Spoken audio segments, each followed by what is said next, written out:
Okay.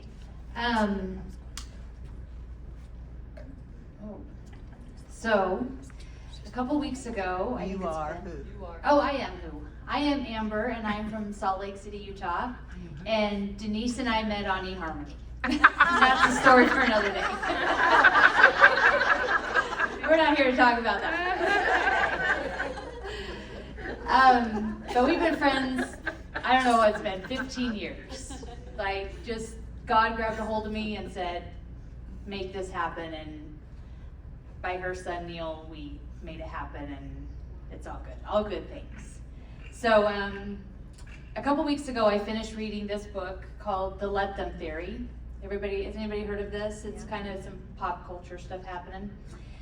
And I was laying in bed, and I thought, let them, let me, but let God. And man, it just lit me up. And I called Denise the next morning. I'm like, this is on fire. And this is too big. Like, my mind was just like, I don't even know where to start with this. This is fire, right? So, again, I still don't know where to go with it. I don't know how to unload it. I feel like there's just so much. But I want to try to bless some of you with this today and just share a few things. So the Let Them Theory is an entire approach to life and how we deal with other people. Instead of resisting the natural flow of human nature, we learn to embrace it. Instead of wasting energy on something we can't control, what others say, think, and do, we pour our energy into what I can control. And what I can control is me. That's good. Let's see. We felt a lot of fear in our lives. Fear that we don't make things happen, we'd be forgotten. Fear that if we weren't liked or accepted. Fear that without me at the helm, things would unravel. And let's be real, control gives us the illusion of safety. When we're in control, we believe we can protect ourselves from pain, disappointment, and rejection. Has anyone felt that? Yes. Yeah, we've all felt that. Because, I can do it and it'll just be fine. Just get out of my way. And so this was shared, let's see. Let them doesn't mean giving away control. It means reclaiming it by choosing how we respond by not feeding anger, hatred, and negativity. We exercise the ultimate power over ourselves. Let's see. This message is a call to recognize the strength we hold in our response, one that can transform our families, communities, and even the world. There's so much good stuff in here. I just tried to piece it in. Let's see. Let them show you who they are. Their disrespect doesn't say anything about you. How you respond does. Stop asking why are they doing this? The question is, why do you want to be with someone or around someone who does this to you? You don't. Don't waste energy chasing someone who's already left. Focus on what you can control. Processing your emotions and reminding yourself that you deserve someone who treats you with respect. So then we pivot and we're letting people be who they're going to be. We're letting them feel their feelings, feel who they're going to be, and then we're going to power through and we're going to say, but let me. Let me is that it immediately shows you what you can control. And there's so much you can control. Your attitude, your behavior, your values, your needs, your desires, and what you want to do in response to what just happened.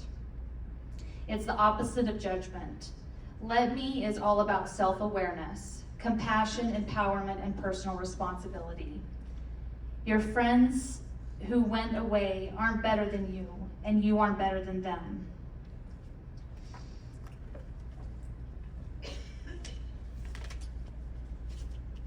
And these are some little nuggets. Smile and say hello to anyone you pass and meet. Being a warm and approachable person is a skill. If you practice it, it becomes a way of life. When you move through life with a welcome spirit, life opens up to you.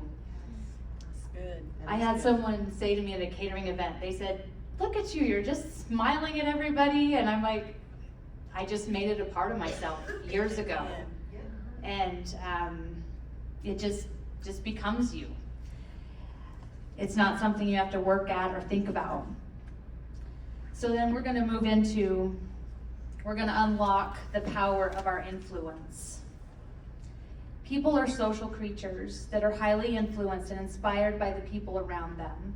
This has been proven over and over by decades of research on human behavior. This is why when you see someone online gushing about a protein powder or a new style of jeans, or a pro golfer holding up a club that improved their golf game, you suddenly feel that you need to have that. If you see something working positively for someone else, it often makes you feel interested in it too. Whether you realize it's happening or not, when someone else is either having a lot of fun or getting results that you want, or making something look easy and pleasurable, you are hardwired to move toward it. That's why when you hear a friend raving about a book, you naturally want to read it. I thought it's such a funny thing. If someone starts eating a crisp red apple on the train, research shows people around them start craving one too. We're just so funny how we're wired. So, again, this goes into so much more detail. Remember, the power is in your influence. That means focus on what you can control, your behavior, model change, and make it look fun and easy. So with that, those are just some highlights of this book. But I wanted to go back to this other book, the book that we all follow.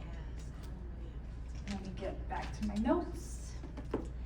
So we've let them, we've let me, and now we're going to let God. And we're going to let God be all-knowing. That's good. Man, we talk about God, it's just... We want to let God give us life. Yes. Give us our righteousness, our strength, and our peace, and our protection. Be our vindicator. Amen. We don't need to stand up, because we know God's going to take care of that for us. He's going to be our healer. He's going to direct our paths, and He's going to bring us our peace. There are so many things that we take from God for whatever reason. We don't feel worthy or feel like we can handle it. But God says we can with Him. So it's just encouraging to set ourselves free from the judgment of the world and let me, and let God. Yes. And I'm just going to share a couple things it's so funny, like Terry mentioned earlier, how we all come together without really knowing who's sharing what, and then it just all flows. Yes. So in James 1, chapter 5, I can read these words when my eyes aren't teary. If any of you lacks wisdom, you should ask God, who gives generously to all without finding fault, and it will be given to you. And Praise then God. James 1:17. Every good and perfect gift is from above, coming down from the Father of the heavenly lights, who does not change like shifting shadows. And then one more verse. Okay. In Isaiah 41:10, I know this has been a situation for me before. So do not fear, for I am with you. Do not be dismayed, for I am your God. I will strengthen you and help you. I will uphold you with my righteous hand. All who rage against you will surely be ashamed and disgraced. Those who oppose you will be as nothing and perish.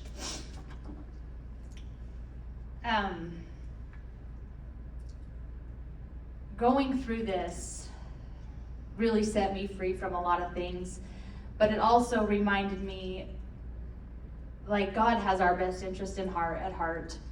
And a testimony from a year ago, when we were in North Carolina, I shared that I was in a really hard season of changing jobs, and I used to have finances that were all but just there.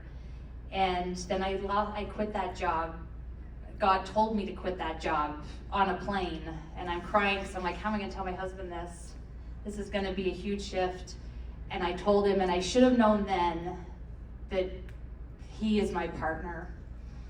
And he said, okay, let's quit your job.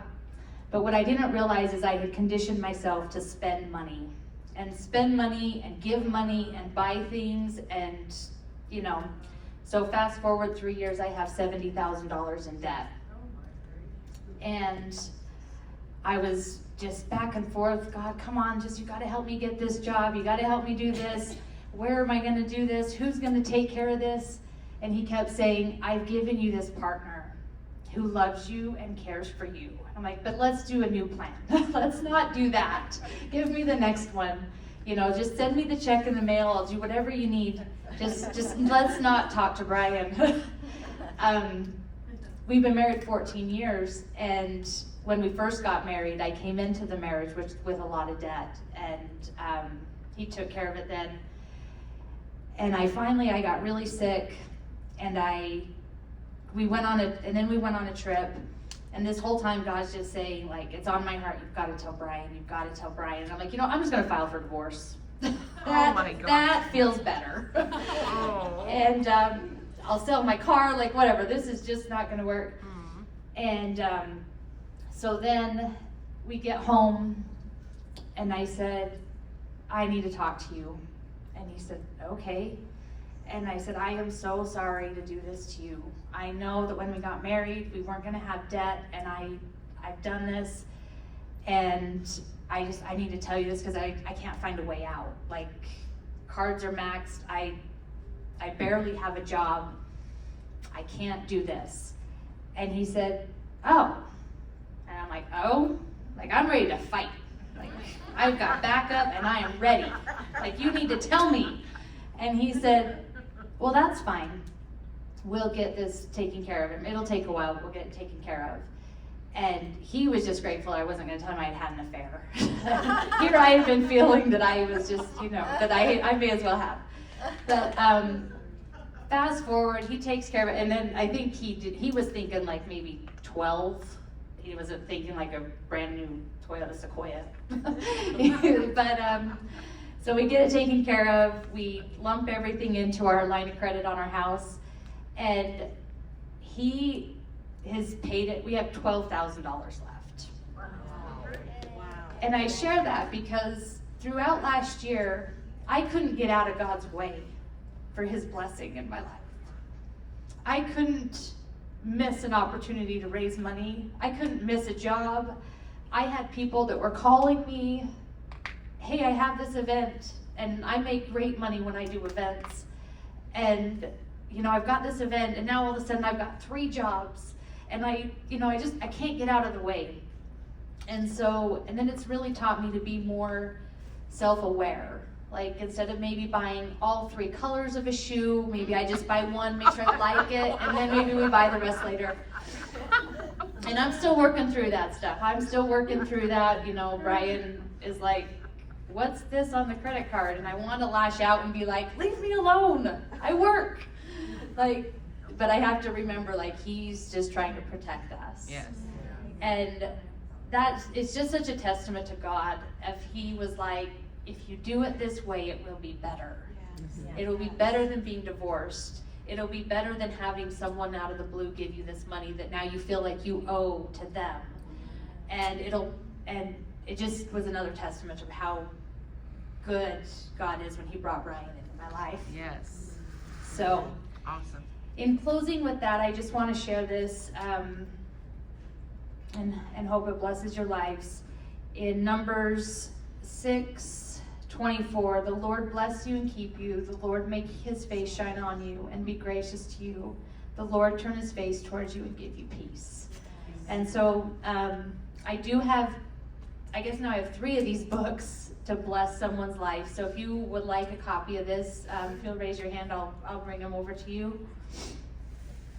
Okay, I'll get those out to you guys. So, but thank you so much for having me, and You're a just more to blessing. come. Lots of goodness. Yes. Awesome.